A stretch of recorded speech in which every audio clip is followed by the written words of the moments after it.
Welcome to programme views makers में हूं आपके साथ शाइस्ता यूसुफ। मामला यह है कि सेनेट में कायदे हिज़्ब इख्तिलाफ यूसुफ रजा गिलानी का इस्तीफा मंजूर नहीं हुआ। चेयरमैन पीपल्स पार्टी बिलावल भुट्टो जरदारी ने यूसुफ रजा गिलानी का इस्तीफा कबूल करने से इनकार कर दिया। चेयरमैन पीपल्स पार्टी ने सेनेट में साबिक वजीर आजम के बयान को सराहा और कहा कि यूसुफ रजा गिलानी ने हमेशा जमहूरियत के लिए जद्दोजहद की, यहाँ तक कि आवाम की खिदमत के जुर्म में कैदोबंद की तकलीफें बर्दाश्त की। दूसरी तरफ सेनेट में इजहार ख्याल करते हुए वजीर खारजा शाह महमूद कुरैशी ने यूसुफ रजा गिलानी को कॉम्प्रोमाइज्ड लीडर करार दिया और धुआंधार खिताब में कहा कि यूसुफ रजा गिलानी इस्तीफा भी वापस लेंगे और कुर्सी से भी चिपके रहेंगे। अब सवाल यह है कि क्या सेनेट में कायदे हिज़्ब इख्तिलाफ का इस्तीफा सियासी था?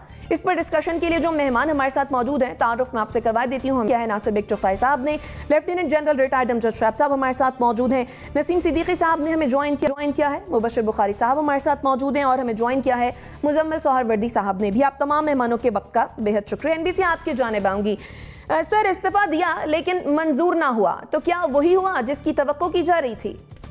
निखिल, तो हमने आपसे कह दिया था ना कि इस्तीफा देंगे, मेरी ख्वाहिश है कि मंजूर हो जाए, लेकिन होगा नहीं। ये जुमला कल आप सबने कह दिया था। तो ज़ाहिर एक पॉलिटिकल बात थी, एक मॉरल बात थी, उन पर बहुत प्रेशर था दो रोज से। उन पर जो प्रेशर पार्टी के अंदर से था वो मुझे पता है कितना ख़तरनाक था। पार्टी के वो लोग जो बहुत पढ़े लिखे दानिश्वर लोग हैं, वो उनके खिलाफ खुल के बात कर रहे थे, बोल रहे थे वो, और इसी बाइस गालिबन वो घबरा गए थे। उन्हें घबराहट ये नहीं थी कि और कौन क्या कह रहा है, उन्हें घबराहट विद इन पार्टी थी, और वो उन्होंने उसके बाद खड़े होकर वो भड़ास निकाल ली, इल्ज़ामात का भी जवाब दिया और नहीं भी जवाब दिया उन्होंने। लेकिन उसके बाद जो सेनेटर सादिया अब्बासी ने तकरीर की है उसको सुनिएगा आप। ये मुस्लिम लीग नून की हैं, शायद खाकान अब्बासी साहब की बहन है, और उन्होंने फिर जो तारीफ़ें की हैं उनकी माफ़ी मांगी है यूसुफ गिलानी साहब से। वो एक बहुत मतलब हौसले की बात है कि अगर हमने हर्ट हुए हैं आप, तो हम माफ़ी मांगते हैं और हम आपको सपोर्ट करते हैं वगैरह वगैरह वगैरह। लेकिन उसके बाद कल जनरल साहब ने पते की बात की थी कि ये मुल्तान की सियासत चल रही है, और आज बहुत वाज़ेह हो गया कि मुल्तान की सियासत थी, क्योंकि वज़ीर ख़ारजा ने आज जो फटे हैं वो मुल्तान के रीजनल लीडर की तरह कि मेरी आंखों में आंखें दे के बात करो, तो मुझे तो बहुत से गाने भी याद आ गए, आंखों में डाल के बात ना करें वगैरह वगैरह, इश्क हो जाएगा, तो ये गाने भी याद आ गए। लेकिन ये कि वो बहुत ज़्यादा हो गया। और उसके बाद मेरा ख्याल ये, कल तक जो बयानात आए थे वज़रा के, ताने, जनरल साहब ने कल कहा था कि ताने दिए गए उनको, ये किया, वो ताने के बाद वो जो पार्टी के अंदर का दबाव था वो कम हुआ, और शाह महमूद की तकरीर के बाद ये दबाव और ख़त्म हो गया। तो एक अच्छा दबाव जो था वो इनकी बचकाना हरकतों की वजह से ख़त्म हो गया। जो और ये तकरीर सेनेट की नहीं थी, ये तकरीर कौमी असम्बली में होनी चाहिए थी, जो का माहौल है, बड़ा अच्छा माहौल है सेनेट का। संजरानी साहब भी बड़े परेशान रहते, उन्होंने भी अपने मेंटोर को डांट दिया कल, और आज गिलानी साहब के असिस्टेंट ने जो वज़ीर ख़ारजा थे उन्होंने डांट दिया गिलानी साहब को। तो एक बुरा दिन था। मेरा ख्याल ये है कि जो भी हुआ है उसको मट्टी पाएं इसके ऊपर, लेकिन हालात ये हैं कि मुल्तान की सियासत को पार्लियामेंट पर हावी नहीं होना चाहिए और ये खेल ख़त्म होना चाहिए। ठीक है, आपके ख्याल में पार्लियामेंट में ये खेल जो है वो ख़त्म होना चाहिए, आपका पॉइंट आ गया। NBC जनरल साहब आपके जानिब आऊँगी, तो क्या हम ये मान लें कि जो हुकूमती बिल पास हुआ उसे मंजूर कराने में यूसुफ रजा गिलानी का किरदार था? बिस्मिल्लाहिर्रहमानिर्रहीम। देखिए, जहाँ तक यूसुफ रजा गिलानी के किरदार का ताल्लुक है, मेरा नहीं ख्याल कि उन्होंने कोई इंडिपेंडेंटली ये काम किया, कि उन्होंने पार्टी पॉलिसी के मुताबिक किया। उनको ऊपर से एक्चुअली जरदारी साहब की तरफ से इंस्ट्रक्शन होगी, और जिस तरह फिर आपने देखा कि बिलावल जरदारी ने उनको सराहा, उससे लगता यही है कि उन्होंने कोई गलत काम नहीं किया। उन्होंने पार्टी पॉलिसी या पार्टी की जो अपनी डिमांड थी, रिक्वायरमेंट थी, वो पूरी की। अब पार्टी ये क्यों कर रही है वो अलग बात है। दूसरी बात यह है कि जो शाह महमूद कुरैशी ने हरकत की, ये न सिर्फ बचगाना थी बल्कि बेमौका थी, और अपना गुस्सा, अपनी भड़ास निकालनी सेनेट में जाके जबकि एक आदमी का अच्छा एक्शन या बुरा एक्शन वो तो इनकी पार्टी के नुक्ता निगाह से तो इनके लिए मुफीद था, लेकिन उसने मेरा अपने नुक्ता निगाह से एक घटिया हरकत की जिससे कि माहौल भी खराब हुआ और ये दुश्मनी आगे मजीद बढ़ेगी इनकी आपस में। बिल्कुल ये जो कुछ भी शाह महमूद कुरैशी ने किया आज कहा, उसकी मेरा ख्याल मजम्मत होनी चाहिए, क्योंकि ये कतन रेलेवेंट नहीं थी चीजें और इनका कोई इस बिल से वास्ता नहीं। तो शाह महमूद कुरैशी का जो कॉन्डक्ट है, मेरा नहीं ख्याल कि उनकी पार्टी को इस पे एक्शन देगी, क्योंकि वहां तो फ्री फॉर ऑल है। तो ये एक तरह का मैं समझता हूँ गलत काम इन्होंने किया। बाकी क्योंकि पीपल्स पार्टी की पॉलिसी और लोग कहते हैं कि जी ये अंदर से मिले हुए हैं, कभी कुछ कहते हैं, तो वो हो सकता है कि उनकी कोई अपनी अंडरस्टैंडिंग हो जिसके तहत वो ये कर रहे हैं, लेकिन यूसुफ रजा गिलानी को पार्टी के अंदर कोई नुकसान नहीं होगा। आपने देखा कि उनका इस्तीफा रिजेक्ट हुआ, वो लीडर ऑफ द ऑपोजिशन रहेंगे उसी तरह और पार्टी में उनका मकाम भी रहेगा। अलबत्ता जो कुछ कहा इसका किसी न किसी लेवल पे शाह महमूद कुरैशी को मेरा ख्याल बाद में जवाब जरूर दिया जाएगा। जवाब मिलेगा। ठीक है, यानी आपके ख्याल में भी हुआ वो पार्टी के कहने पर ही हुआ। आपका पॉइंट आ गया जनरल साहब। अच्छा, कल हम न्यूज़ के प्रोग्राम हम मेहर बुखारी के साथ में यूसुफ रजा गिलानी ने कुछ गुफ्तगू की थी, कुछ बातें की थी। क्या की थी, पहले वो अपने नाज़रीन को सुनवाते हैं। ये आपने अपनी पार्टी की आदत को ही दिया है या चेयरमैन सेनेट सादिक संजानी को भी पेश कर दिया है? देखिए, मेरा ताल्लुक है मेरी पार्टी के साथ। अपनी पार्टी ने ये बनाया तो मैंने पार्टी को ही कह दिया कि सॉरी मैं नहीं मज़ीद कर सकता, तो वो मैंने पार्टी को डिजिग्नेशन के अंदर कर दिया। पार्टी लीडरशिप इस हवाले से फैसला करेगी या फैसला आप कर चुके हैं कि आप मजीद नहीं करेंगे काम as opposition leader in the Senate? कर चुका हूँ कि मैं मजीद नहीं करूँगा।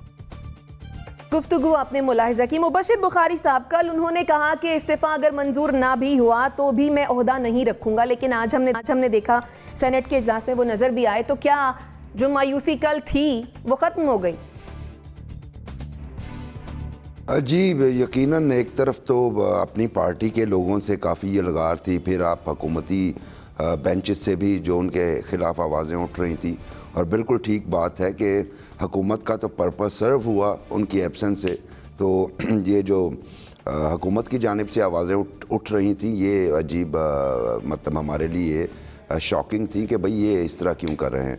तो यकीनन उन पे एक पॉलिटिकल प्रेशर भी था, फिर मॉरल प्रेशर भी था, क्योंकि इतना इम्पोर्टेंट जब मामला चल रहा हो तो समझ नहीं आती कि आप वहाँ से गायब क्यों हैं या आप पहुँच क्यों नहीं पाए। चलिए, यकीनन उनकी एंगेजमेंट थी। तो ये पहली दफ़े थोड़ी हुआ है। मुझे तो अभी तक हैरानगी है इन दोनों पार्टीज़ पे, स्पेशली पाकिस्तान पीपल्स पार्टी पे और पाकिस्तान मुस्लिम लीग नवाज़ पे। अच्छा, गिलानी साहब पे रिस्पॉन्सिबिलिटी ज़्यादा इसलिए फिक्स की जा रही है उनके ख़िलाफ़ कि वो अपोजिशन लीडर हैं, और भी तो सेनेटर्स जो हैं वो नहीं पहुंच पाए, और उनमें पाकिस्तान मुस्लिम लीग नवाज़ के भी थे। उनके हवाले से कोई वो एक वोट की बात है, लेकिन उसमें चूंकि अपोजिशन लीडर गिलानी साहब थे, इनका किरदार बढ़ जाता है, तो शायद ये वजह थी। लेकिन बाकियों के ख़िलाफ़ कोई बात नहीं हुई, एक बात तो ये। दूसरा, आपको याद होगा मीर हासिल खां बजिंजो साहब जब इलेक्शन लड़ रहे थे संजरानी साहब के ख़िलाफ़, और उस वक्त परवेज़ रशीद साहब ने ऑन द फ्लोर माफ़ी भी मांगी थी, चूँकि उस इलेक्शन में डिफीट के बाद कुछ अरसे बाद वो दुनिया से चले गए, तो उनकी रूह से माफ़ी मांगी थी परवेज़ रशीद साहब ने, और कहा कि मैं माफ़ी मांगता हूँ क्योंकि हमारे अपने लोग जो थे उन्होंने हमें बिट्रे किया।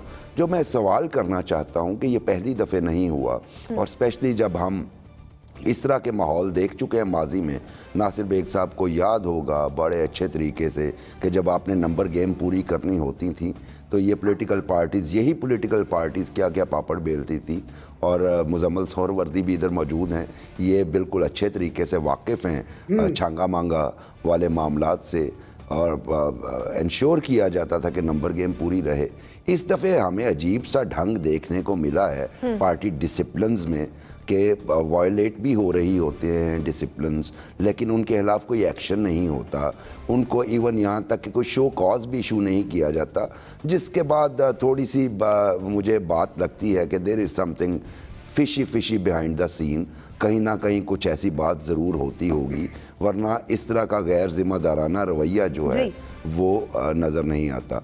लेकिन वो बात भी ठीक है, जो प्रेशर कल तक माउंट किया जा चुका था गिलानी साहब से, वो बिलावल की तकरीर ने, सादिया अब्बासी की तकरीर ने और फिर शाह महमूद कुरैशी साहब की तकरीर ने वो ख़त्म कर दिया। बिल्कुल वही बात है कि आप अपना स्कोर सेटल कर रहे हैं इस मामले पे और उससे गिलानी साहब को रिलीफ मिला, तो यकीनन अब वो कंटिन्यू करेंगे। वो प्रेशर ख़त्म हो गया, रात गई बात गई, आगे बढ़िए। ठीक है, रात गई बात गई, आगे बढ़िए। अच्छा नसीम सिद्दीकी साहब, शाह महमूद कुरैशी साहब ने जिस तरह से यूसुफ रज़ा गिलानी को हदफ तनकीद बनाया, आपके ख्याल में क्या था ये वाकई मुल्तान की सियासत थी?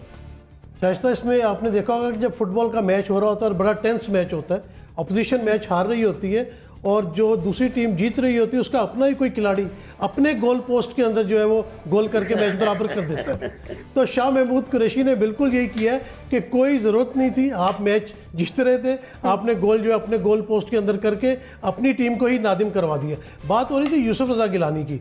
यूसुफ रज़ा गिलानी साहब बहुत डाई हार्ड वर्कर हैं पीपल्स पार्टी के, बड़े समझदार हैं। अब देखें बड़े मुदब्बर उनकी शख्सियत है, कोई भी उनके खिलाफ इस तरह बात नहीं करता। वो हर काम पार्टी पॉलिसी के हिदायत में करते हैं। अगर उन्होंने कायदे हस्बे इख्तलाफ अचानक जाके कागजात जमा कराए थे, पीडीएम को उन्होंने कंसल्ट नहीं किया, नून लीग को कंसल्ट नहीं किया, उनके ऊपर काफ़ी तनकीद आई।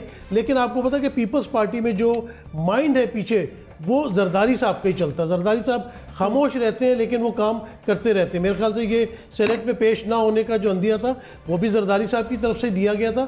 और जब प्रेशर बिल्ट हुआ तो लोगों को दिखाने के लिए उन्होंने इस्तीफ़ा जो है बिलावल भुट्टो जरदारी को पेश कर दिया। अगर उन्होंने हस्बे इख्तलाफ की सीट से इस्तीफ़ा देना था तो सीधा उनको इस्तीफ़ा सेनेट चेयरमैन को देना चाहिए था। हाँ, अगर कोई पार्टी के ओहदे से वो इस्तीफ़ा देना चाहते तो फिर पार्टी चेयरमैन को ज़रूर देते। तो ये सब पार्ट ऑफ द गेम होता है, उसको हर मरहलावार जो है उस एक्ट को जो है वो प्ले किया जाता है। पहले वो आए नहीं, उसके बाद उन्होंने इस्तीफ़ा दे दिया, फिर उन्होंने कल जिस तरह महर के प्रोग्राम में कहा कि नहीं मेरी तरफ से ये फाइनल है, मैं काम नहीं करूँगा। लेकिन उनको काम करना पड़ेगा क्योंकि बिलावल भुट्टो जरदारी ने उनका इस्तीफ़ा एक्सेप्ट ही नहीं किया। तो जो पॉलिटिक्स की गेम है उसमें इसी तरह पॉलिटिक्स चलती है। आपको थोड़ी चालाकी मकारी दिखानी पड़ती है, एक दूसरे को डॉज देना पड़ता है। आजकल की तो सियासत यही हो रही है। आप देख लें, पीडीएम बनी थी, सब इकट्ठे थे, पहले उसमें इस्तीफ़ों की बात आई, फिर धरनों की बात आई, फिर वहाँ पे इख्तलाफात हुए, कुछ इस्तीफ़े आए, कुछ इस्तीफ़े कबूल नहीं किए। जिनके इस्तीफ़े पेश किए उन्होंने स्पीकर के सामने जाके कह दिया हमारे इस्तीफ़े नहीं है। तो ये सारी पॉलिटिकल गेम है और मेरे ख्याल से वो कहते हैं ना कि लव एंड वॉर, मेरे ख्याल से पॉलिटिक्स भी उसमें ऐड कर देना चाहिए कि everything is fair in love war and politics. ठीक है, मुज़म्मिल और वर्दी साहब, आपके ख्याल में क्या यूसुफ रज़ा गिलानी से बड़ी सियासी गलती हुई या फिर वही हुआ जो कि पार्टी पॉलिसी थी या जो प्लान किया गया था? मैं समझता हूँ कि मनी बिल जो था, जो स्टेट बैंक का और मिनी बजट था, इस पर कौमी असेंबली और सेनेट दोनों जगह अपोजिशन ने महफूज रास्ता दिया है इनको पास करने के लिए। वरना ये हुकूमत के पास अददी अक्सरियत नहीं थी कि वो ये बिल पास करवा सकती। अब अफसोस की बात यह है कि माजी में भी ऐसे मौके आए हैं जब अपोजिशन ने महफूज रास्ता दिया है, लेकिन उसके बाद हुकूमत ने इसी तरह रेडिक्यूल किया है अपोजिशन को और फिर इसी तरह फजा खराब की है। उसकी वजह यह है कि अपोजिशन से जब भी महफूज रास्ता मांगा है वो हुकूमत ने नहीं मांगा है, वो अंपायर मांगता है कि ये पाकिस्तान के लिए बहुत ज़रूरी है, कोफेटफ के लिए हो और हो। अब भी यही कहा गया कि डिफ़ॉल्ट तो पाकिस्तान ने करना है। अगर IMF के साथ प्रोग्राम बैठ जाता है तो बाकी आलमी मालियाती इदारों के साथ भी नहीं हो सकेगा और पाकिस्तान की जो एक्सटर्नल जिम्मेदारियां हैं, हमने जो पेमेंट्स करनी है, हम वो नहीं कर सकेंगे। तो आप हुकूमत को मत देखें, आप पाकिस्तान को देखें और अगर आप पाकिस्तान को देखेंगे तो ये बिल पाकिस्तान के लिए इस वक्त बहुत ज़रूरी है। इस तनाजुर में अपोजिशन से एम्पायर ने ताउन मांगा और अपोजिशन ने पाकिस्तान के लिए ताउन किया और महदूद रास्ता दिया। लेकिन शाह महमूद कुरैशी साहब बहुत दुखी लगे मुझे आज। वो वजीर आजम के उम्मीदवार हैं, उन्हें लगा कि ये बिल नहीं पास होगा तो इमरान खान वज़ारत उज़्मा से हट जाएंगे, क्योंकि मनी बिल अगर रह जाए तो फिर वजीर आजम या हुकूमत नहीं रहती है और वो वजीर आजम बन सकते थे। लेकिन चूंकि ये बिल पास हो गया और वजीर आजम के हटने का एक और मौका ज़ाया हो गया और शाह महमूद के वजीर आजम बनने का एक मौका और ज़ाया हो गया। वो जो दुख और कर्ब से शाह महमूद गुजर रहे थे, वजीर आजम का मौका हाथ से जाने थे, वो आज सेनेट में बिल्कुल यहाँ था कि उनको लग रहा था कि अगर ये मनी बिल ना पास हो, उनको लग रहा है कि उनकी वजारत उज़्मा में यूसुफ रजा गिलानी ने बड़ी रुकावट डाली है, उनकी दुश्मनी में ये बिल पास होने दिया। अगर एक दफा ये बिल रुक जाता तो पीटीआई पे इमरान खान को जाना पड़ता और फिर वो अगले कैंडिडेट हो जाते पीटीआई के। वैसे तो पीटीआई में बहुत कैंडिडेट हैं वजारत उज़्मा के, सब नहीं अचकने सिलवा के बैठे हुए हैं और अपनी अपनी साइड की अचकन सिलवा के बैठे हैं कि मेरी बारी आ जाए, मेरी बारी आ जाए, मेरी बारी आ जाए। तो शाह महमूद ने भी अचकन सिलवाई हुई है कि मेरी बारी आ जाए। और जो कहानी आ रही है अदम एतमाद की, उसके बाद पीटीआई से वजीर आजम आने की, तो उसमें शाह महमूद एक कैंडिडेट हैं। मुझे लगा कि उन्हें बहुत दुख है कि शायद यूसुफ रजा गिलानी ने उनसे दुश्मनी में ये सारा किया है। हालांकि यूसुफ रजा गिलानी ने उनसे दुश्मनी में नहीं किया है, ये तो अपोजिशन से रिक्वेस्ट की गई, तो अपोजिशन ने पाकिस्तान के लिए किया है, हुकूमत और इमरान खान के लिए नहीं किया है। और हुकूमत और इमरान खान शुक्रगुजार भी नहीं होने चाहिए क्योंकि उनकी दरख्वास्त पे नहीं किया है। इसीलिए हम बार बार कहते हैं कि अंपायर को न्यूट्रल होना चाहिए। ये दरख्वास्त अगर हुकूमत को नाक रगड़ के अपोजिशन से करनी पड़ती तो लग पता जाता। चले ठीक है मुजम्मिल साहब, आपका पॉइंट आ गया। नाज़रीन, ये तो थी हमारे एनालिस्ट की राय। और जब सवाल हमने सोशल मीडिया सार्फिन के सामने रखा कि बिलावल भुट्टो ने यूसुफ रजा गिलानी का इस्तीफा मंजूर करने से इनकार कर दिया है, तो क्या ये सियासी इस्तीफा था? 68% लोगों का ख्याल है जी हाँ ये सियासी इस्तीफा था, जबकि 32% लोगों का ख्याल है कि जी नहीं, ये सियासी इस्तीफा नहीं था। ब्रेक लेते हैं, वापस आते हैं। स्टे विद अस।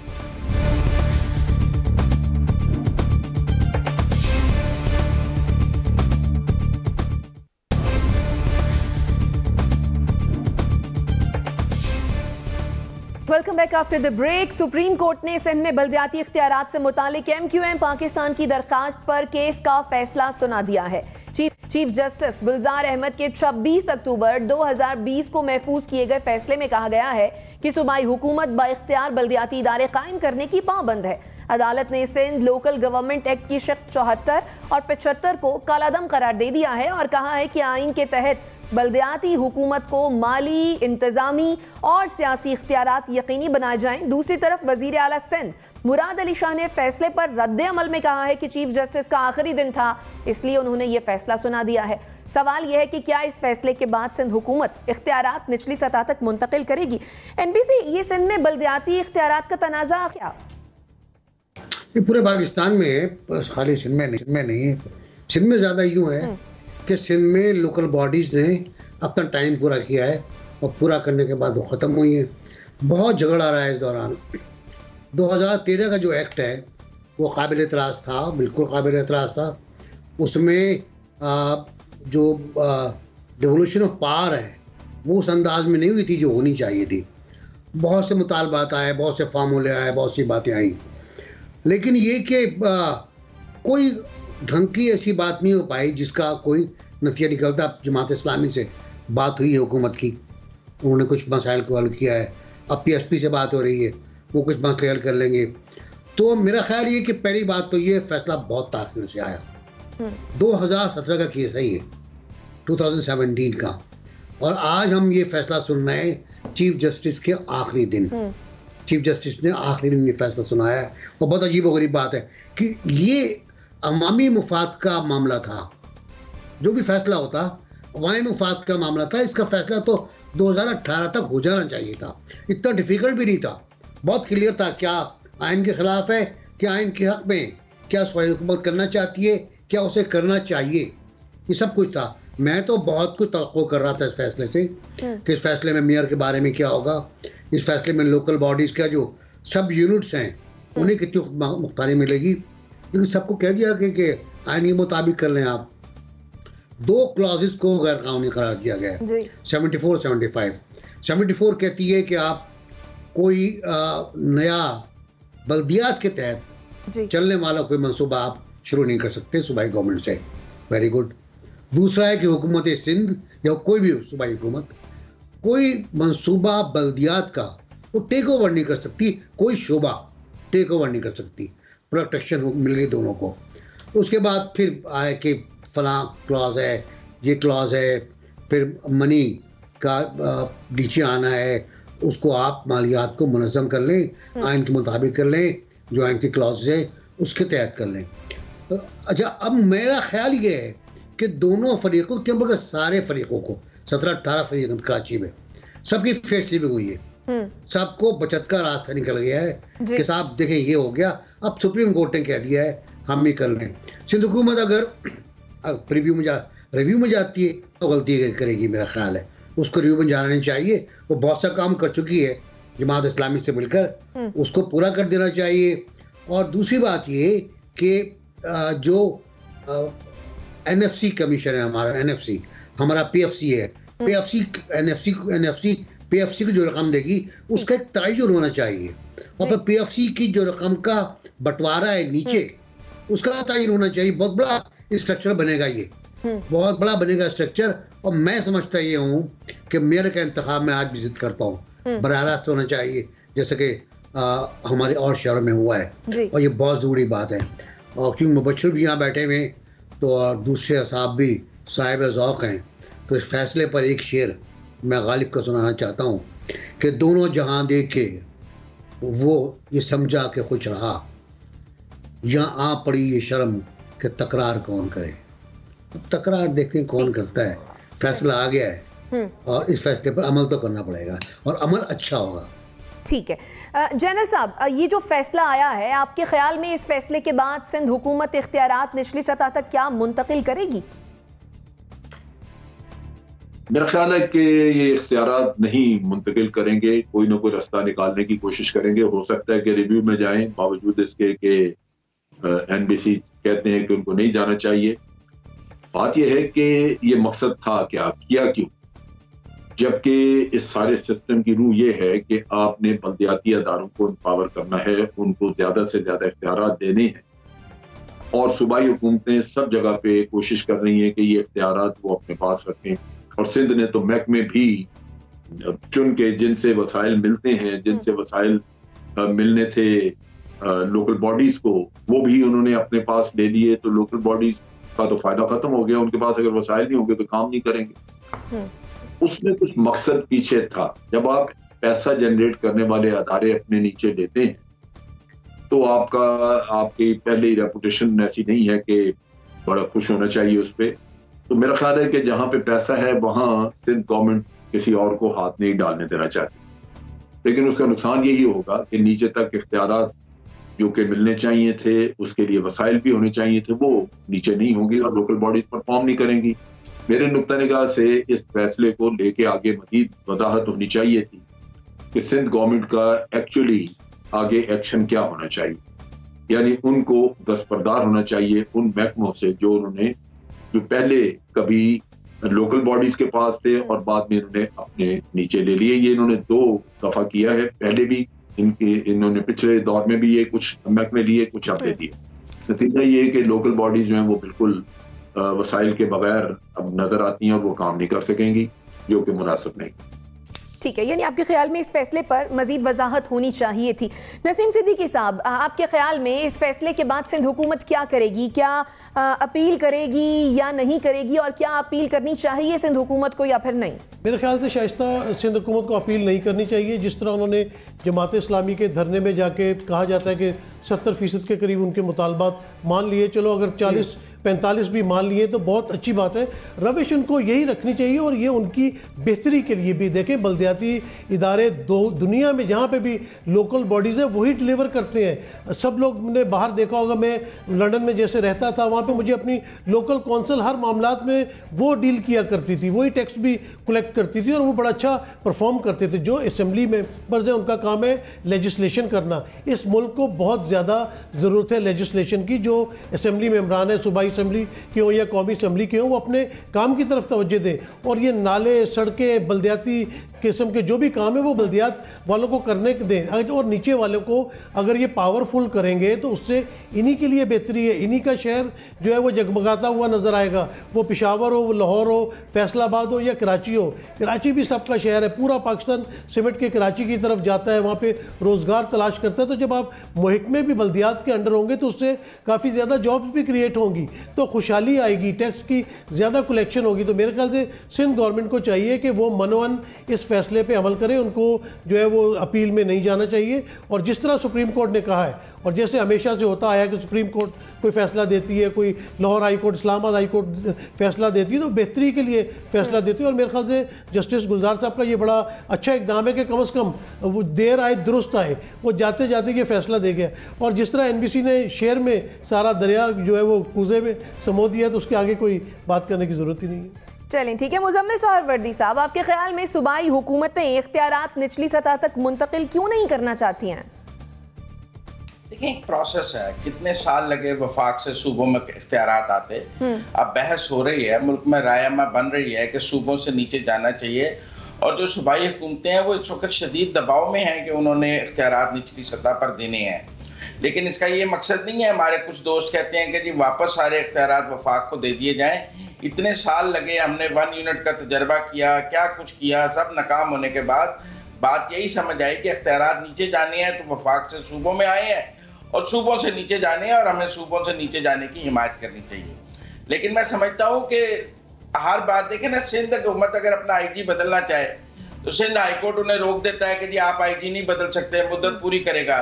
लेकिन पंजाब और KP में तो आप 1-1 महीने बाद IG बदल लेते हैं और यहाँ हाईकोर्ट और सुप्रीम कोर्ट खामोश रहते हैं। तो उसके बाद सिंध की हुकूमत को ये बात कहने का मौका मिलता है कि अदालतों का उनके हवाले से रवैया कुछ और है, जबकि पंजाब, KP और बलूचिस्तान के हवाले से रवैया कुछ और है। हमने देखा कि सिंध में बल्दियाती इदारों ने मुद्दत पूरी की और पंजाब और KP में जो है मुद्दत पूरी नहीं की, मुअत्तल किए गए और फिर 2-2 साल इंतखाबात नहीं कराए गए KP में। लेकिन अदालतों का वो रवैया उस तरह सख्त नहीं था जिस तरह सिंध हुकूमत के लिए है, हालांकि बेचारों ने मुद्दत भी पूरी करवाई है। लेकिन फिर भी मैं समझता हूँ कि बेशक जानिबदाराना ही रवैया क्यों ना हो, फिर भी फैसला जो है वो एक सिम्त तयन करता है। और मुझे उम्मीद है कि ये फैसला पंजाब और KP पर भी लागू किया जाएगा, ये फैसला बलूचिस्तान पर भी लागू किया जाएगा, क्योंकि हमें एक यकसा बल्दियाती निज़ाम की जरूरत है। ये नहीं हो सकता कि कराची के लिए तो एक खास किस्म का बल्दियाती निज़ाम बन जाए, लेकिन लाहौर, पेशावर और कोयटा के लिए वैसा बल्दियाती निज़ाम ना हो। कराची का मेयर तो बहुत मजबूत हो, लेकिन लाहौर, पेशावर, कराची, फैसलाबाद और शहरों के मजबूत जो है मेयर जो है वो डमी हो। अगर मजबूत होना है तो सबको होना है, और मेरे ख्याल में पूरे मुल्क में इसके लिए रायमा हमवार होनी चाहिए। ठीक है, NBC आपकी जानिब भी आऊंगी। मुबशिर बुखारी साहब का कमेंट ले लूं। मुबशिर बुखारी साहब, जिसने मुजम्मिल सोहरावर्दी साहब ने कहा कि जो फैसला आया है इसका इतलाक सिंध हुकूमत पर तो होना ही चाहिए, सिंध पर तो होना ही चाहिए, लेकिन खैबर पख्तूनख्वा, बलूचिस्तान और पंजाब पर भी होना चाहिए, आप इस बात से इत्तफाक करेंगे? जी, मैंने आपके पिछले प्रोग्राम में जब मैं हाजिर हुआ था और मैंने यही कहा था कि जो प्रॉब्लम कराची में है वही कमोबेश पंजाब में है, वही KP में है। यहाँ पे लोकल बॉडीज़ को अंडरमाइन किया गया है। पंजाब की मैंने आपको मिसाल दी थी कि यहाँ पे सेक्रेटरी बल्दियात या जो वज़ीर हैं बल्दियात के और इवन चीफ मिनिस्टर, ये सबसे ज़्यादा पावर्स तो इनके पास हैं। यहाँ पे तो बिल्कुल एक टूथलेस लॉइन के तौर पे आप लोकल सिस्टम को रखिए। पंजाब में भी और KP में भी इसी तरह का मामला है।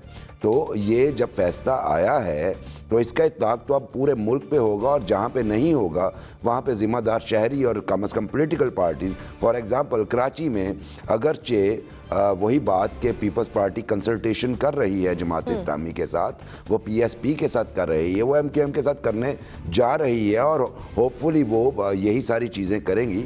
लेकिन पंजाब और KP का क्या होगा, जहाँ पे PMLN जा सकती है इसी फैसले को लेके जनाब के, इसी फैसले की रोशनी में पंजाब के बल्दियाती निज़ाम में भी जो है वो तब्दीली लाई जाए, और इसी तरह KP में ANP जा सकती है, JUIF जा सकती है, PMLN पीपल्स पार्टी कोई भी जा सकते हैं। तो इत्तलाक तो इसका पूरे मुल्क पे आइडियली होगा और होना भी चाहिए। लेकिन मैं जो बात कहने जा रहा हूँ वो यही है कि देखिए, जमहूरियत का तसव्वुर बुनियादी जमहूरियतों के बगैर नामुकम्मल होता है, और बुनियादी जमहूरियतें भी ऐसी हों जहाँ पे मेयर का इलेक्शन डायरेक्ट हो, लेकिन मेयर को अपने डिस्ट्रिक्ट का या जिस भी जगह का वो मेयर है या चीफ है, नाजिम है, उसको एडमिनिस्ट्रेटिव पावर्स उसके पास पूरी होनी चाहिए। जैसा हमने I'm sorry हज़ार डिफरेंसेस के बावजूद मुझे ये एडमिट करना पड़ता है बार बार कि जनरल मुशर्रफ का लोकल गवर्नमेंट सिस्टम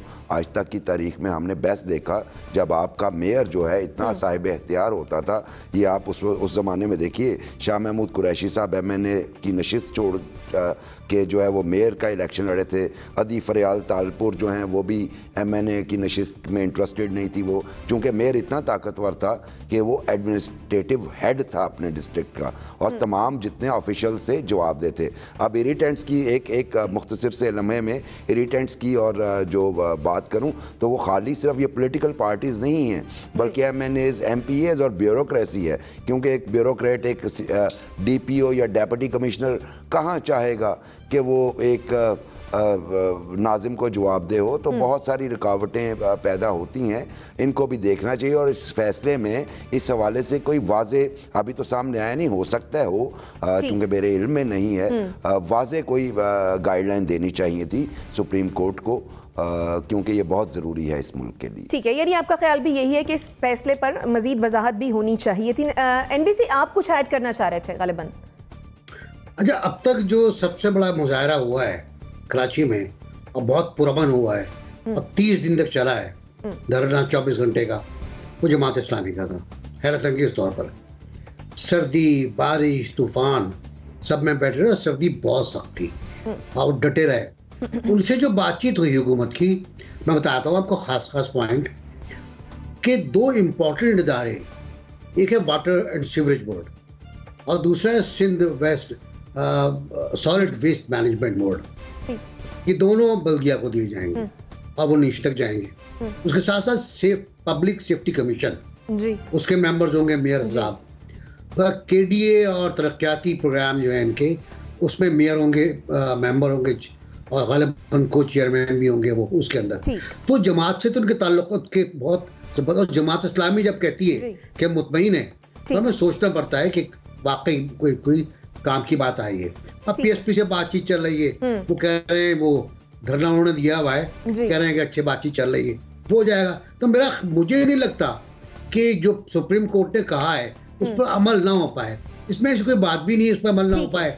अमल कर दें यार, जान छुड़ाएं, बल्दियाती इंतखाबात कराएं, नाले गंदे गलियों से जान छुड़ाएं। ठीक है, यानी आपका ख्याल है कि उम्मीद है अमल दरामद हो जाएगा। नाज़रीन, सेगमेंट को वाइंड अप करते हैं, छोटी सी एक ब्रेक लेंगे और वापस आते हैं। Stay with us.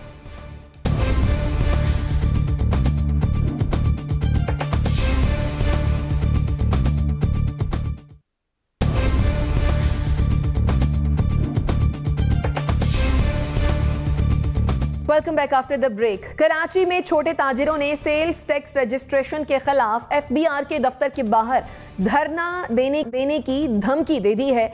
All Karachi ताजिर इत्तेहाद के चेयरमैन अतीक मीर ने कहा है कि बिला तफरीक जबरी नफाज की कोशिश से ताजिर सड़कों पर आएंगे। उन्होंने कहा कि टैक्स अमले की जानिब से सर्वे, जुर्मानों से ताजिर परेशानी का शिकार हो रहे हैं और मार्केटों में खौफ फैल रहा है। अब सवाल यह है कि ताजिर हर मामले पर हुकूमत को एहतजाज और धरने की धमकियां क्यों देते हैं? जनरल साहब, आपकी जानिब आऊंगी। आपके ख्याल में ये जो नया कानून है सेल्स टैक्स रजिस्ट्रेशन का, इससे ताजिर क्यों ना आला नजर आ रहे हैं? देखिए, पहले भी कोशिश की गई थी कि ये प्रोसेस मुकम्मल किया जाए, फिर उसमें साथ ID कार्ड वाला भी इंट्रोड्यूस किया गया था कि जो लोग 50,000 से ज्यादा की शॉपिंग करेंगे वो अपना पूरी तफसील वगैरह देंगे, ID कार्ड उनके जो है उनका नंबर वगैरह नोट किया जाएगा। लेकिन ताजिरों ने फिर हड़ताल की और बाज़ पॉलिटिकल पार्टीज ने उनकी हमायत भी की। नतीजा ये है कि हुकूमत को सरेंडर करना पड़ा और यही अलमिया है, कोई टैक्स देना नहीं चाहता। अब यहाँ पे फिर यही कुछ होगा, ये हड़ताल वगैरह होगी, दुकानें बंद होंगी और हुकूमत सरेंडर करेगी। ये ना हो सका आज दिन तक और ना होगा, क्योंकि अगर ये सारी रजिस्ट्रेशन हो जाए तो टैक्स कलेक्शन आपकी बहुत बढ़ जाएगी और ताजिरों के ऊपर खासा बोझ आएगा जी। अभी जो काम हो रहा है वो ये है कि आपसे, क्योंकि ये डिक्लेयर नहीं करते, रजिस्टर्ड नहीं है, सेल्स टैक्स आपसे लिया जाता है, सेल्स टैक्स भी खा जाते हैं। सेल्स टैक्स जो है वो, हालांकि वो तो हुकूमत को जाने चाहिए, अपने इनकम टैक्स के अलावा सेल्स टैक्स जो है वो भी ये बचाते हैं और उसको कस्टमर को देना पड़ता है। लेकिन चूंकि ये रजिस्टर्ड नहीं है और आगे टैक्स नहीं देते तो सेल्स टैक्स भी खा जाते हैं। तो इस तरह हुकूमत को काफी लॉस है, लेकिन हुकूमत कर नहीं सकेगी क्योंकि यहाँ पे कोई भी तैयार नहीं है इस काम के। ठीक हो गया। NBC, आपके ख्याल में हर दफ़ा ऐसा क्यों होता है कि एहतजाज और धरने की धमकियां सामने आना शुरू हो जाती हैं? ताकतवर लोग हैं बहुत ज़्यादा और फैसले तब्दील कराते आए हैं, और फैसले तब्दील हुकूमत की सतह पर नहीं, ज़्यादा बड़ी सतह पर तब्दील कराएं। जनसाम ने बताया कार्ड वाला निज़ाम और दूसरा निज़ाम नहीं चल पाया, इनके आगे किसी की टिकती नहीं है। ये सियासी मकासद के लिए 3-3 दिन हड़तालें कर सकते हैं, लेकिन कोरोना के ज़माने में SOPs पर अमल करने पर तैयार नहीं होते। तो इनकी अपनी एक माफिया है, और ये जो अब कर रहे हैं इनको नहीं करना चाहिए, इनको रोकना चाहिए। अगर बाज ना आए तो उनके खिलाफ कार्रवाई करनी चाहिए। देखें, धोखाधड़ी आज भी हो रही है। आप खरीदारी करें, जहाँ पर FBR का लगा हुआ है बोर्ड वो तो ठीक है, जहाँ पर नहीं है वहाँ पर ये आपसे जो सेल्स टैक्स लेते हैं वो चोरी कर रहे हैं ये, और बड़े पैमाने चोरी कर रहे हैं। बाज़ जगह 2-2 जगह पे ये सेल्स टैक्स काट रहे हैं एक रसीद के ऊपर। तो मुझे नहीं लगता कि ये बाज आएंगे, ये ताकत से बाज आएंगे। ठीक है, मुजम्मिल सोहरवर्दी साहब, आपके ख्याल में अगर तो ताजिर एहतजाज करते हैं, धरना देते हैं, तो हुकूमत का क्या रिएक्शन होगा? मैं समझता हूँ ये बहुत अहम मसला है। हम तनख्वाहदार लोग तो सारे अपनी तनख्वाहें हमें मिलती टैक्स काट के हैं। बड़े कारोबारी इदारों में भी टैक्स का कोई ना कोई निज़ाम मौजूद होता है, कम या ज़्यादा वो दे रहे होते हैं। असल मसला पाकिस्तान के ताजर का है, जो दरमियानी दर्जे का कारोबार है, स्मॉल एंड मीडियम एंटरप्राइजेज हैं जो बिजनेस के, वो टैक्स कल्चर में आने को तैयार नहीं है। इसी वजह से हमारी टैक्स कलेक्शन कम है। मैं समझता हूँ कि रोज जो कहा जाता है कि माफिया से नहीं डरूंगा, NRO नहीं दूंगा, वो तो ये लोग हैं जिन जो पाकिस्तान के लिए मसाइल का सबब हैं। और हर हुकूमत, चाहे परवेज मुशर्रफ की हो, चाहे सियासी हो, चाहे गैर सियासी हो, इनके आगे सरनगू होती आई है, चाहे ज़िया-उल हक की हो, चाहे अयूब खान की हो, कोई भी इनसे नहीं लड़ सका है, क्योंकि यही एक माफिया है पाकिस्तान का जिसने हर हुकूमत को शिकस्त दी है और टैक्स कल्चर में आने से इनकार किया है। अगर इमरान खान में कोई जुर्रत है, अगर इमरान खान समझते हैं कि वो माफिया से लड़ सकते हैं, तो इनसे लड़के दिखाएं। ऑपोजिशन को तो वो रोज मेलाइन करते हैं, रोज उनके बारे में करते हैं। असल जो खराबी की जड़ है उससे लड़के दिखाएं तो हम माने। ठीक है, और अगर वो ताजरों से टैक्स ले गए तो वो अगला इंतखाब भी जीत जाएंगे। ठीक है, मुबशिर बुखारी साहब, आपके ख्याल में इस मामले को किस तरह से एड्रेस किया जाना चाहिए? जी देखिए, एक सिंपल सा मसला ये है कि हमेशा जब भी किसी भी हुकूमत ने ताजरों पे उनकी टैक्सेशन सिस्टम को डॉक्यूमेंट करने की कोशिश की है, रेजिस्टेंस आई है। अभी हम तनख्वाहदार तबके की बात हो रही थी, हाँ हम तनख्वाह पे भी टैक्स देते हैं, उसके बाद माचिस अगर ख़रीदते हैं उस पर भी सेल्स टैक्स देते हैं। अब वो सेल्स टैक्स जो है बुनियादी तौर पे ये प्रॉब्लम है, ये हम पे तो कर देते हैं, यानी कंज्यूमर पे कर देता है, लेकिन वो सरकारी ख़जाने तक पहुँचता है या नहीं, ये सबसे बड़ा सवाल है, और यकीनन नहीं पहुँचता। अगर वो पहुँच जाए तो हमारे बहुत सारे मसाइल हल हो सकते हैं।